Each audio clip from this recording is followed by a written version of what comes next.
याज्ञवल्क्य जी ने मैत्रेयी को उपदेश देते हुए कहा कि जिस प्रकार पुत्र की कामना के लिए पुत्र प्रिय नहीं होता है, वरन अपनी ही कामना के लिए पुत्र प्रिय होता है। पत्नी की कामना के लिए पत्नी प्रिय नहीं होती है, वरन अपनी ही कामना के लिए पत्नी प्रिय होती है। पति की कामना के लिए पति प्रिय नहीं होता है, वरन अपनी ही कामना के लिए पति प्रिय होता है। पिछले प्रसंग में हमने बताया कि पत्नी की कामना के लिए पति प्रिय नहीं होता, वरन अपनी ही कामना के लिए पति प्रिय होता है। इसी प्रकार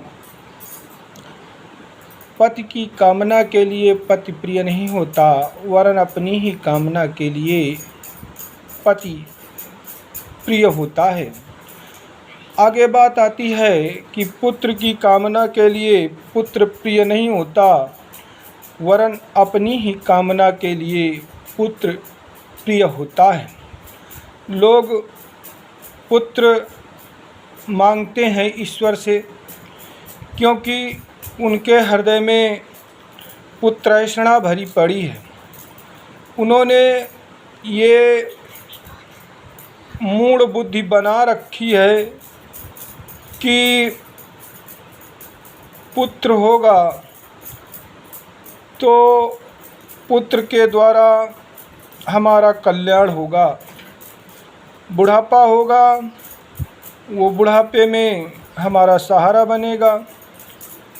हमारे मरने के बाद हमारा मृतक संस्कार करते हुए हमारी पिंडोदक क्रिया करेगा, पितरों को पितृ दान देगा। इस प्रकार की कामनाएं पढ़ेगा, लिखेगा, ऊंचे पद पर जाएगा, समाज में हमारा नाम फैलेगा। ऐसी पुत्रैषणा जीव के हृदय में, मनुष्य के हृदय में भरी होती हैं और इन्हीं कामनाओं के वशीभूत वो ईश्वर से पुत्र की मांग करता है। तो ये जीव की कामनाएं हैं पुत्र के प्रति। इसीलिए मनुष्य को, जीव को पुत्र प्रिय होता है। आगे जब पुत्र होता है और जीव की ये कामनाएं पूर्ण नहीं होती हैं, तो वो पुत्र उसको प्रिय नहीं लगता है।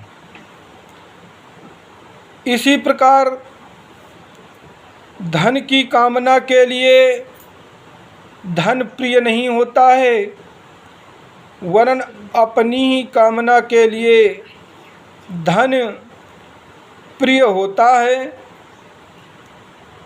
व्यक्ति धनार्जित करता है इस भाव से कि इस धन के द्वारा हमें फला सुख की प्राप्ति हो जाएगी। इस धन के माध्यम से हम इतने ऐशो आराम के साधन एकत्रित कर लेंगे, इतना ऊंचा महल होगा, इतने टीवी, फ्रिज, कूलर, अन्य साधन होंगे। इन्हीं कामनाओं के वशीभूत हो करके लोग धन के पीछे भागे भागे फिरते हैं। बता दिया गया कि पति की कामना के लिए पति प्रिय नहीं होता, वरन अपनी ही कामना के लिए पति प्रिय होता है। पत्नी की कामना के लिए पत्नी प्रिय नहीं होती, वरन अपनी ही कामना के लिए पत्नी प्रिय होती है।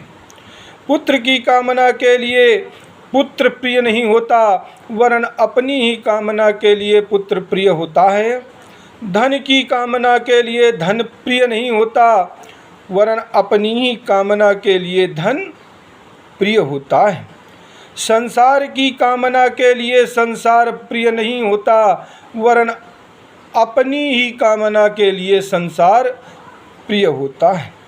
ये संसार में जितने हैं, चाहे वो जो भी पदार्थ हों, हमें इसलिए प्यारे हैं कि वो उनसे हमारी कुछ कामनाएं। हम कौन हैं? चेतन, अमल, सहज, सुख राशि ईश्वर का अंश हैं। चेतन हैं, सहज सुख की राशि हैं, और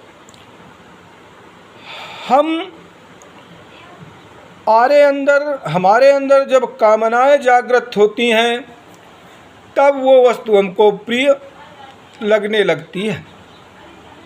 नींद जैसे, अब नींद की कामना के लिए नींद प्रिय नहीं होती, वरन अपनी ही कामना के लिए नींद प्रिय होती है। जब हम कार्य करते करते, समाज व्यवहार करते करते थक जाते हैं, तो हमारे अंदर नींद की कामना जागृत होती है। इसी प्रकार विषयों की कामना, विषयों आत्म तृप्ति के लिए विषयों की कामना उत्पन्न होती है, और वो कामना के वशीभूत होकर के वो विषय हमें प्रिय लगते हैं। इसी प्रकार ये सब हमें क्यों प्रिय हैं? क्योंकि इनसे हमें आनंद की प्राप्ति होती है, आत्मा को तृप्ति होती है। आत्मा कामनाओं के वशीभूत होकर इस संसार में अवतरित हुई।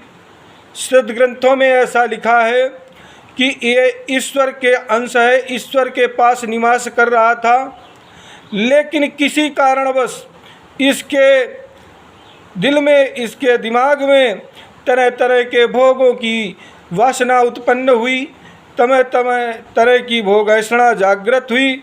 तो ये ईश्वर का अंश, ईश्वर के समान, ईश्वर की सुख सुविधाओं से युक्त होकर के भी इस संसार में आया और यहाँ मानव शरीर धारण किया, और तमाम प्रकार के भोगों का भोगने लगा। ये भोग ऐसा बस ही ये मानव का शरीर या धारण किया, और फिर अपने कर्मवश 84 लाख प्रकार की योनियों में भ्रमण करता है। तो विचारणीय बात ये आ जाती है कि ये संसार के विषय, वासनाएं, नाते, रिश्ते हमें इसलिए प्रिय हैं कि हमारी कामना है, और कामना के वशीभूत होकर के ये हमको प्रिय लगते हैं। तो मूल तत्व क्या निकला? मूल तत्व निकला आत्म तत्व, यानी सबसे प्रिय अपना आत्मा है, और ये आत्मा ही श्रवणीय, ध्यायनीय, चिंतनीय है। इसी का चिंतन करना चाहिए, इसी का ध्यान करना चाहिए, इसी को श्रवण करना चाहिए, और इसको जानने का प्रयास करना चाहिए। याज्ञवल्क्य जी कहते हैं, हे मैत्रेयी, जो इस संसार में आया और मानव का शरीर धारण करके बारे में न चिंतन कर सका, आत्मा के बारे में ध्यान न कर सका, वो पुरुष होते हुए भी नपुंसकत्वमात्माना, अर्थात वो नपुंसक है।